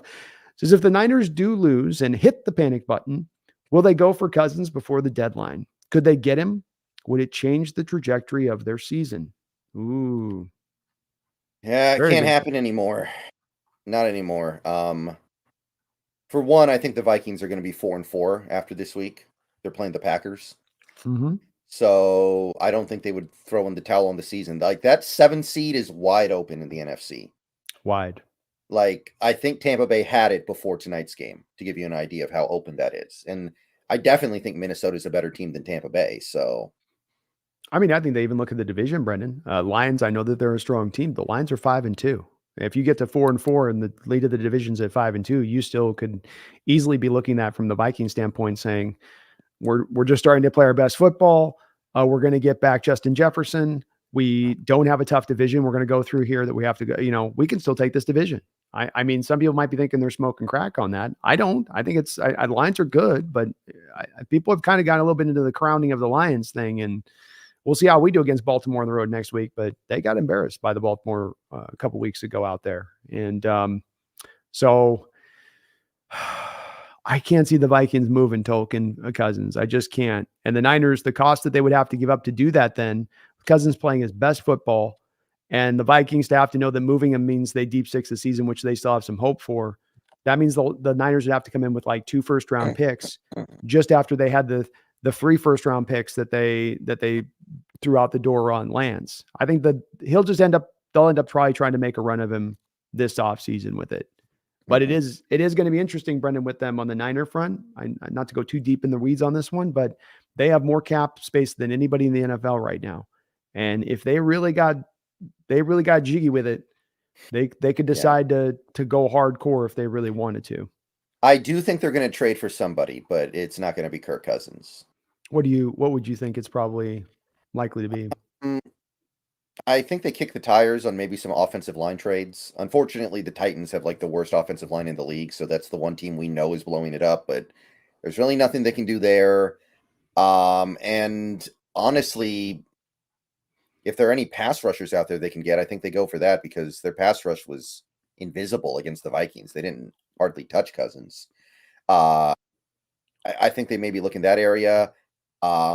Some people are saying they're going after Surtain. I don't think they can aim that high, but their secondary is kind of a weakness. We kind of knew it was going to be going into the season. There are things they can do. There are definitely things they can do in the trade market, but not Cousins. Surtain's the one to me that makes a lot of sense and scares me a bit of all the trades I've heard about with the Niners, because DeMondre Lenore would be the one you'd be flipping out for there, and that'd be a huge, huge upgrade for them at that position. And you have the Broncos looking at right now, okay, Sutton's not getting us a lot. Judy's not getting us a lot. Who's going to get us a lot? Who's going to actually get us a return here? Quickly come to Surtain, a guy that's going to be due to be paid very soon, who, Niners give up a first-round pick, a first-round pick and a third, probably gets it done, doesn't it? Yeah, I mean, some people say he's worth 2 firsts. I don't think he is, but first and third might get it done. It is in the habit of these NFL teams to overvalue their players, though. So maybe Denver would be like, we got nothing to talk about unless it's 2 firsts. And then San Fran is desperate and they say, okay, fine. Could be. It could be. And San Fran's definitely in a bit of a go for mode right now. They got to feel like that window's closing and we got to get this done. And already some injuries have taken hold here. That's got to get them worried. We got to reinforce this a bit. But they're going to be as much as interesting to watch what we do. It's interesting to watch what they do because they have that weird flexibility. I've been thinking that they want to roll it over, obviously, that money, so that they can go sign up Brandon Ayuk next year and do some other moves. Because, if they don't roll that money over, Brendan, they're in some trouble next year. They're going to be in trouble soon, regardless of what they do. Like, there's no way out of it. But, I mean, they need money for Cousins next year, I think. If that's their plan, they're going to need $50 million a year for Kirk Cousins, probably. I don't think he's taking less than that. You bring up the interesting part, which maybe end up being the thing that keeps them from making that Surtain deal, is no, we can't do the Surtain deal now because we got to roll over all this money in total to be able to afford Cousins, who's not going to take a discount from us, even though he'll want to come play here for a winner. He ain't taking any less money than he can get on the open market. So we need every bit of those dollars to be able to sign that at that point. That'd be interesting if that's something that is informing of them of that, right, Brendan? Like they don't go for it this year because they're already looking to Cousins on the horizon. Yeah. I mean, they seem pretty in for a penny, in for a pound with things right now. They're just like, screw the cap. We'll take it on the chin later. So I imagine they're at least discussing it, but I don't think they do it. I think that's a little beyond them. I think maybe one guy that I know that they're at least thinking about is a Jalen Johnson, the Bears cornerback, who's pretty good. Like maybe you could get him for like a 2nd-round pick or a 3rd-round pick. That's probably a little more reasonable. That makes a lot more sense on that side of it. If let's just say that goes crazyville, the Vikings lose this week, get embarrassed, and they decide, okay, we've seen enough. I know that we don't think it's going to go this way, but just in the sake of answering Tolkien's question, Does that change their trajectory? Cousins coming in here at this late hour versus just riding with a Darnold and a Purdy through the rest of the season? Is he that good to come in there and just instantly go? He does know the offense. I'll give him that, having some history there I think it with does. I think it makes Shanahan. them. I think it makes them better. Okay. Okay. Yeah, I guess I'd have to think so too. If he didn't have that time at Washington with Shanahan, I might not think, well, he doesn't know the playbook, but he's such a smart, heady guy at the quarterback position. He probably knows the reads and the checks and all of that, and they probably would get on the same page pretty quickly there. But I do agree with Brendan's original point in this token, which is just that they're not Vikings still think they got a chance. They're still like, you're telling me there's a chance, man. And there is just a little bit. They're playing okay ball. That was impressive win this last week. I mean, Right. I love what Flores is doing with his creative approach up there, Brendan. He's going for it, man. That guy's gutsy as hell. Daniel W., thank you for the $2 donation. Appreciate you for that. Says Niners have wasted their firsts in worse ways. It's true. I mean, I don't think they'd regret trading for Surtain. He is really good. Like, it would not be an equivalency at all, but that still doesn't mean you do it unless you. I mean, if you do it, then it's like, if we don't win the Super Bowl this year, it's a complete failure. Like, making it to the Super Bowl would be a failure if you trade for Surtain. Yeah. So I don't think they do it. It is the definition, as you say, of the Super Bowl or bust. And I don't think that they do it either, because I do think that Denver is going to insist upon it just a little bit too much than what San Fran wants to give up in this deal. They're a team that's not only given up the Lance, the 3 first-round picks. Let's not forget they also gave up a second, a third, and a fourth, and they didn't have as many picks last draft. Not to mention they didn't have the best of drafts either. So they got to be a bit cognizant of this too. But there's no doubt about it. You put Surtain out there with Darius War on the other side. That allows them to run a lot more man-based concepts and press coverage concepts and stack more guys up around the line of scrimmage and make their pass rush even more fearsome. And if that were to occur, then that would certainly make them the front runner far and away to be the Super Bowl contender out of the NFC. We'd have a lot of ground to make up at that point, I would feel like. Thank you, though, Daniel, for that donation. And I think that you're right, and that they've done worse things. And you certainly have to believe the Niners are turning this concept over in their mind right now as a possibility. Like, well, is this that move to get you over? Is this that, like Rams-like move, the Von Miller-like move to get you over the top? And yeah, the answer is kind of, yeah, it is. And he's still young. So it's like you have a part of this you can think, well, and he can still be part of our long-term future here, even if we give a lot of draft capital to get him and brought in. Yeah. Can you give him the long-term deal though? Because you already gave all the long-term deals to guys like Hargrave and Bosa and Debo and McCaffrey, and like there isn't a lot of cap space down the line. I think there's the anticipation of the Trent Williams retirement, and then you would have to let Brandon Ayuk go. That would be the combination to make that work. That would be hard for me to stomach. I like Ayuk a lot. I think he's good. I do too. But you are already paying, Debo Samuel out there quite a bit of cash. And so for a team that's not necessarily super pass happy to pay 2 receivers, I know Debo's kind of a running back too, but paying 2 essentially receivers that kind of high watermark money when you're not necessarily a team that wants to throw the ball a lot is maybe something that might push them away from doing that too a bit. Interesting decisions for the Niners coming up. Very, very interesting on how they're going to play this. We've kind of covered a lot in this offense for the Browns as we sort of flip this over a bit to that side of the ball, Brendan. I think we've covered for the most part where they're at running back wise, where PJ Walker is as a quarterback. He's not your typical guy that we've dealt with in the past backup like we've spoken about. I think we can limit him a bit as long as we don't let him off the hook by stopping the run in this game. When they do, I'm not sure if they're getting Joe Bitonio back in this game or not. I think he's starting to get back in the mix for them. I think he's playing, but I'm not sure. He's been a kind of an all-pro, legacy guard in this league as far as being always a really good player out there. JC Treader on the right side there has been a pretty solid player for them as a right guard. Good overall player, good all-around player like Bitonio. And then even Ethan. I think Wyatt Teller's starting for them right now. Wyatt Teller, that's what I meant. Sorry, Wyatt Teller. I was wrong name I was trying to grab.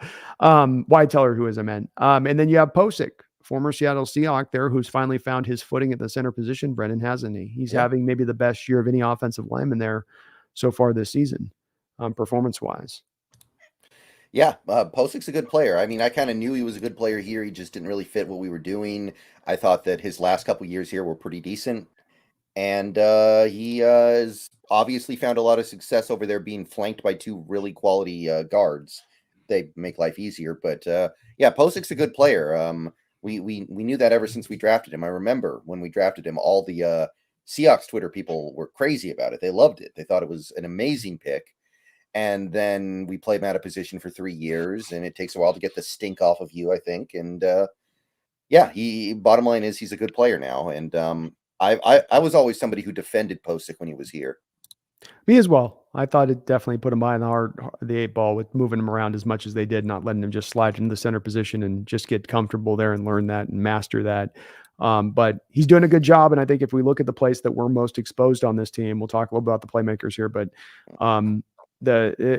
definitely the inside A gap, B gap runs with some of the strength of this line, with having 2 backups potentially as the tackles coming into this game.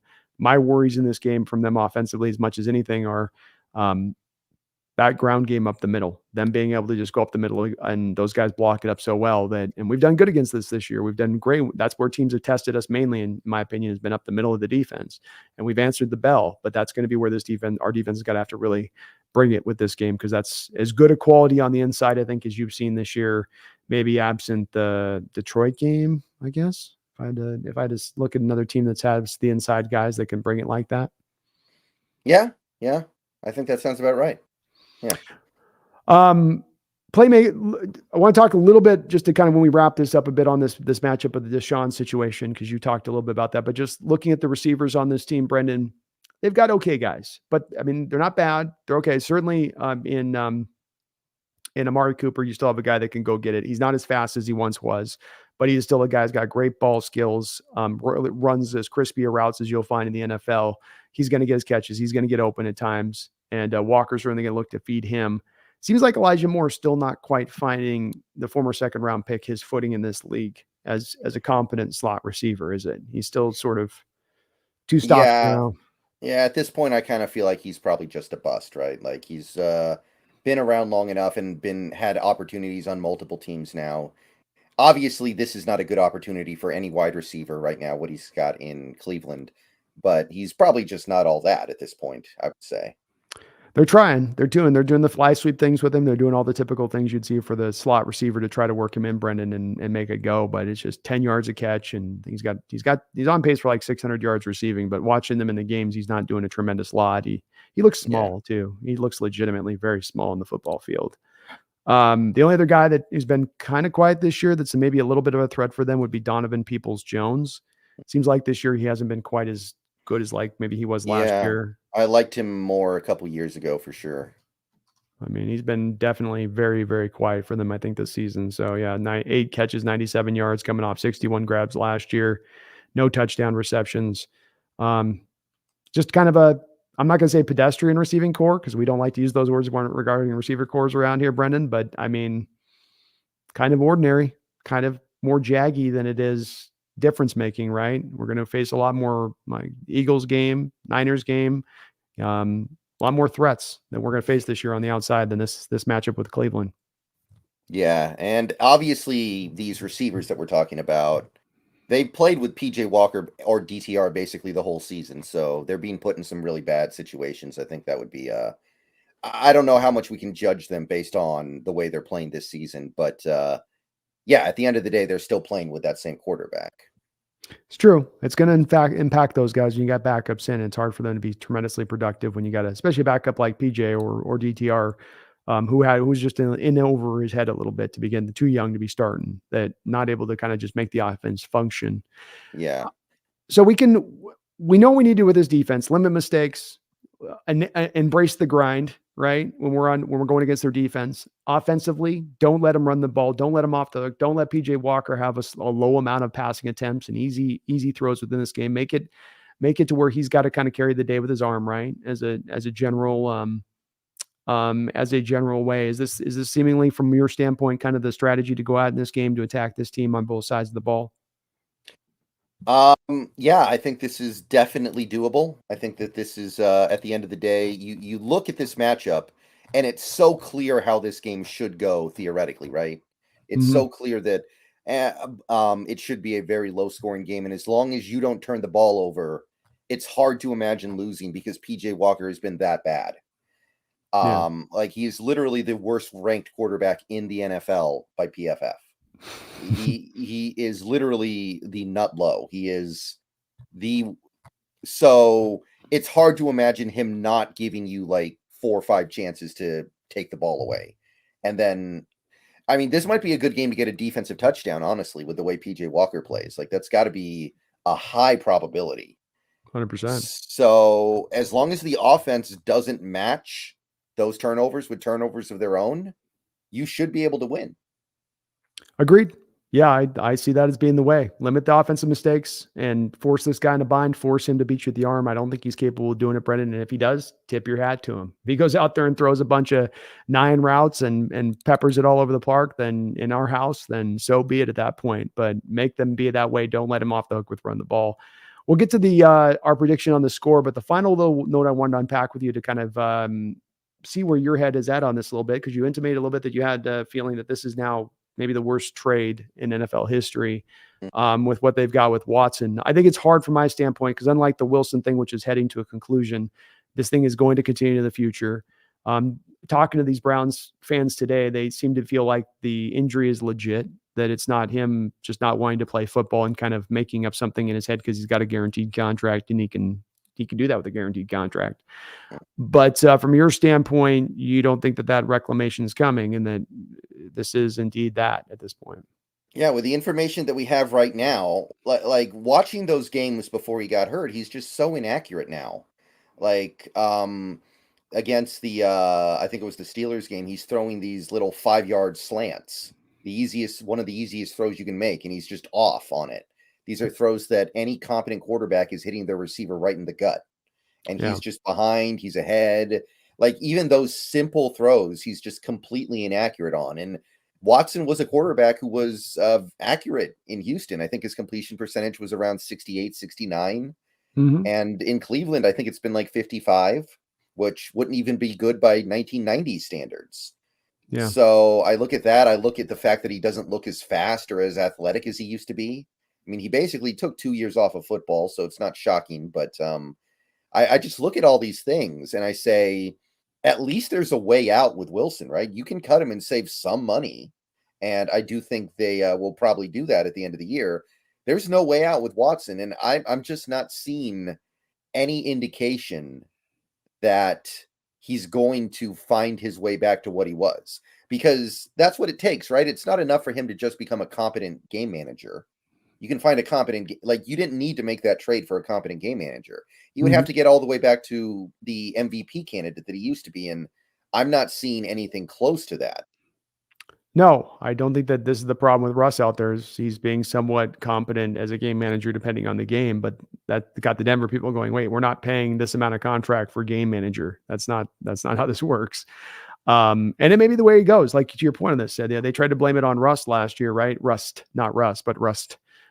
With Deshaun Watson when he came back off the suspension, being, well, he hasn't played in a year and then he had the suspension, so he's just getting back in the flow. But he didn't look good last year, and there was nothing wrong with the rotator cuff at that time, right? Right. To your point on that. So it may turn out to do that. I will say that even once Denver does get out from under the contract, they still do feel the pain for a couple of years further down the line. And I do think that the draft compensation was better for what we got. We got the better haul in overall because those first round picks, while they're 3 first round picks, are not high first round picks. I don't think any of those are going to be top 10, for instance, in their selection point here. So I still myself got to give the nod to us on this. I think too, Brendan, the Browns were still not, you can look at the off the field stuff, but if we can remove that for a second, which I know is hard on this Deshaun thing, in retrospect of this, they weren't wrong to make the trade, were they? What are the alternative options that they would have taken to not go Deshaun Watson to address their quarterback position for a team that believed at that time they were ready to compete and go out there and be one of the better teams in the AFC? Who's the other guy they get? I mean, if Watson's the only option you have, maybe you just have to keep the powder dry. Maybe you just got to keep the gun in the holster. I mean, if you're saying they have to make some kind of a move for a quarterback, then okay, I can understand that. Like you want to take a big swing here, and the only big swings you could take at that time were Wilson and Watson. It was that terrible QB draft class. That's right.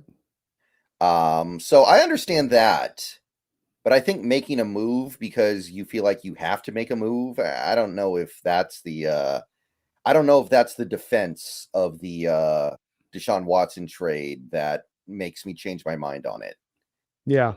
Well, and I can get that. You feel for a guy like Stefanski who comes in there and inherits Baker Mayfield, takes the Browns to an 11-5 season with Baker, and then since then, Baker devolves, doesn't have a quarterback there, has Jacoby Brissett having a pretty good year last year for them, Jacoby Brissett. And you Yeah. still might find a guy in Stefanski this year getting fired, Brendan, who you might end up saying, did he get a fair shake? He never got the quarterback as an offensive minded head coach to run his offense. And that's kind of a prerequisite that you need if you're an offensive coach. Yeah, I don't think he's going to get fired. I feel like there's a understanding with that Browns organization that he's good and there are circumstances outside his control right now. If I had to guess, he doesn't get fired for whatever that's worth, but you're right. It's brutal. Yeah. It's Remember, tough. they've also lost their best player in Chubb, their best offensive player in Chubb on top of the Watson stuff. So I True. think there's some understanding of his struggles right now. You would hope. Some of these organizations can be so silly though with it's this, rather than targeting the actual cause or realizing the cause of the problem or what went wrong. They'll just put it it's easier to blame it all onto one party, make the one guy the bad guy, and then you can kind of reset it. I hope they don't though, because I think Stefanski's not going to be given an honest shake if it goes that direction. It's not necessarily his fault with that. Phoebe Moore Seahawks, thank you for the $2 donation. Says, did you guys hear the Bobby and Jamal audibles? TNF? I heard about it. I didn't hear it live, but I guess Josh Allen said Bobby Wagner and Jamal Adams as audibles tonight at the line. Really? And he also said J.R. Smith, and everyone thought he said Taylor Swift. Oh, so he said Bobby Wagner at the line or just Jamal and Bobby? I think he said Bobby Wagner. Oh, Otherwise, wow. people would assume it would be some other Bobby. There are a lot of Bobbies out there. Wow. Interesting. Okay. Mhm. It's kind of random. That's weird. I wonder how they got to Yeah, that. I think he had a Geno Smith audible as well. No, geez. Maybe Mhm. we didn't play. This was Allen, and we haven't played the Bucks, and we didn't. I don't know. That's weird. They're watching Seahawks Yeah, film, I guess. yeah. My favorite audible is still New York Bozo. You're a bozo. That was the Aaron Rodgers one when they were playing the Cowboys in the playoffs and Chris Christie was there. Okay. Okay. Yeah, I like the rocket launcher. That was always my favorite when Peyton would go to the rocket launcher on the arm, and that's his audible. Just not even a word. Just he would do the rocket launcher move. yeah. I like that one. I remember that. But that's cool that they're doing that. I didn't hear it either. I was watching the game and not listening to it. But that's I wonder how I would be interested to hear the backstory on that one, how they came to those two. Feed me. Thank you, man, for the donations tonight, brother. Appreciate you. Upo with a $10 donation. Upo, that is very kind of you. Thank you so much. The ghost of Russ rears its head when Drew Lock comes in for a trick play and throws a game-winning touchdown to Noah Fant and Charles Cross throwing a key block on Shelby Harris. I just want to donate. Hey, I like it, man. You tried him out there for what? They're bringing Lock out in the game. What is this? Geno's out wide. This is so strange. What could this be? I love it, man. I love it, Upo. Let's go. I like watching the quarterbacks when they line up at receiver. Some of them just I fall do down too. immediately so they don't have to do anything. Oh, totally. My favorite was the Cutler move though, where he just walked Yeah, out there and just stood there. It was total Cutler cigarette meme, right? That's all he needed was right. just a cigarette hanging out of his deal because he just no effort, didn't even try to release off the line of scrimmage. He was just like, "You guys know what's going on here. Come on, you know what's up." Yeah, I think Mark Sanchez had one kind of like that. Yeah. Which I'd be if I was a quarterback, I'd get into it a little bit, I'd be doing like a hard release and maybe that they think they're going to get chucked or something to the ground if they do, like, oh, it's that Right. way. All right. They're just trying to save themselves. We know those quarterbacks don't like getting hit, Brendan. Yeah, makes U- sense. Upo, thank you though, man, for that $10 dono drop, brother. Very kind of you. And maybe you'll be our psychic on this one. Maybe you're seeing into the future here. Daniel with the $2 donation. Says he's inaccurate because he's tense. Deshaun just needs a massage. Yeah, I've wondered how many of those I can get away with before I get in trouble with YouTube this week. I had somebody was texting me that did you see there was like a Devin Witherspoon PR deal that he said something about that? I don't know if it's true or not, but my buddy sent me this. He said, I guess doctors over there in Cleveland told him he can't play, and he's finally taking no for an answer. Yeah. Yeah. It's I mean, he brings it on himself, I guess. Like he's Yeah. got no one to blame but himself. But He went and you go deep. The stuff's he went deep. It's gonna happen. He got that big guaranteed contract. My sympathies are not there with the man. He's fine. You know what I right. mean? He's doing all right. But Will we ever see another fully guaranteed NFL contract after this no, debacle? no, no, because this is gonna be a something ownerships and general managers around the league can use and say, this is why we don't do that. Is the absolute reason we take all of this risk. It doesn't make sense, and no other team's going to do that anymore. So you'll probably see some team go crazyville with it at some point and do it, but it's not going to be few and far between, and it won't be an industry standard thing that we're going to start to see. It decimates your team too hard. I mean, they have no answers, they have no outs. They, like you say, they are stuck for the foreseeable future. Right. Thank you, Daniel. Nice joke as well, brother. Thanks for making us laugh too, in addition to the donation. Tolkien's Pencil, thank you for the $2 donation. Says, who you got? Rangers or D-backs?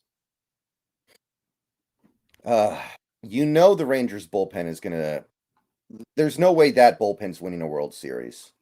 So you know what? I'm going with the D-backs. They've got the good bullpen. The baseball gods will not allow a team with this bullpen to win a World Series.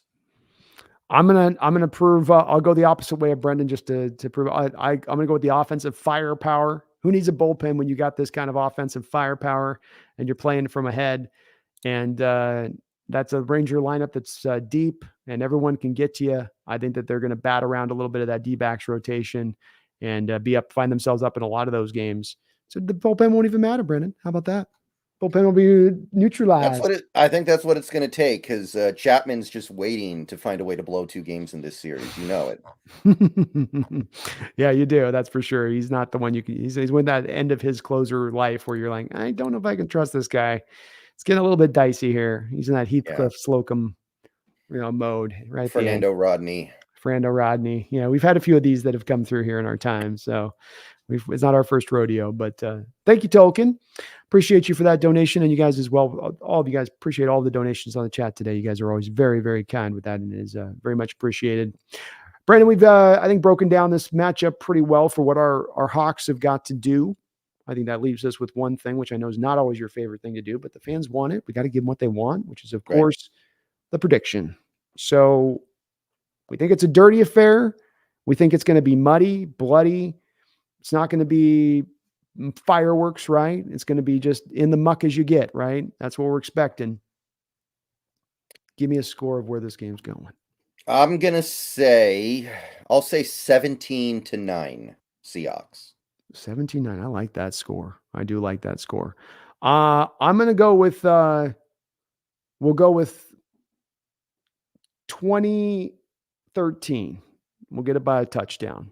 So we hold them to 13 points, two field goals and a touch to Tutty, and then the offense gets enough. I think the ground game gets going with Charbonnet in there. I think you get in there pounding things, and he's a little bit of a different runner and maybe a little bit more able with less holes to just kind of bang things through and keep those 4 or 5 yard gains going, keep the short chains. Because if you can keep yourself, I think, Brent, in this game offensively to the 3rd and 3, 3rd and 4s, it does keep their pass rush a little bit not as able to come at you versus those 3rd and 8, 3rd and 9s where now you're going to get the blitzes and you're going to get those guys knowing that you got to hold on the ball a little bit longer for those routes to develop, to get down to the sticks. So I see it going that way as well. Got to get this win, Brendan. I feel like looking at the schedule going forward right now, this is a very close to a must-win kind of affair, being that you have a Cleveland team that's not as strong as we thought this offseason coming into this. It is a home game, and the run of schedule coming forward looks mighty, mighty tough, does it not? Yeah, this is important. This is a really key one here.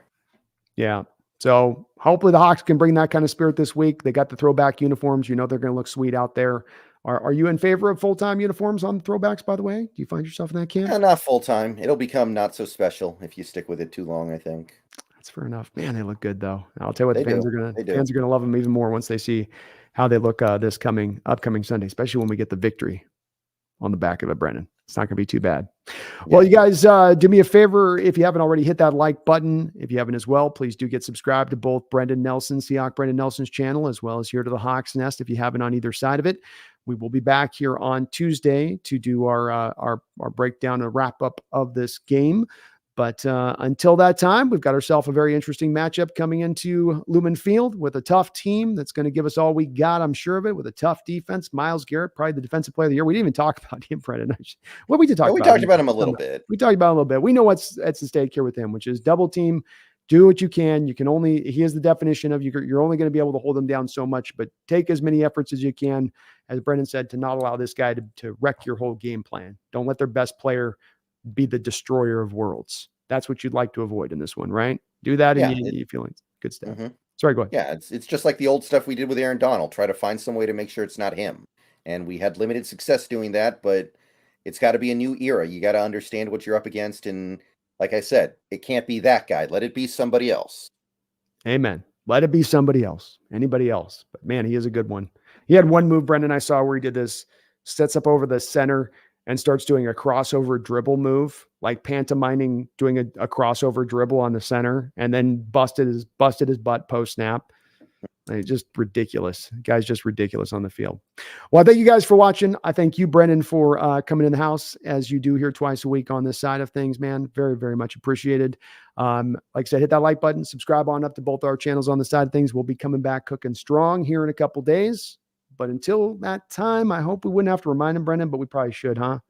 Probably should let him know. This is too important. We can't risk it. Let's not risk it. Let's not risk it. Folks, do not ever forget the season is well within our grasp. The Niners are starting to look like they got some cracks at the edges potentially here, and you never know. There might be a trade deadline deal move on the end of the potential winning game this week if we can pull it off. Looks like a bright future. Looks like a bright future this upcoming season. We shouldn't have to remind you, but me and Brendan are going to do it anyway because we want to make sure you guys are keeping it at the forefront of your mind in this most excellent season. Do not ever, my fellow Seahawks faithful, ever forget, go Hawks. Go Hawks.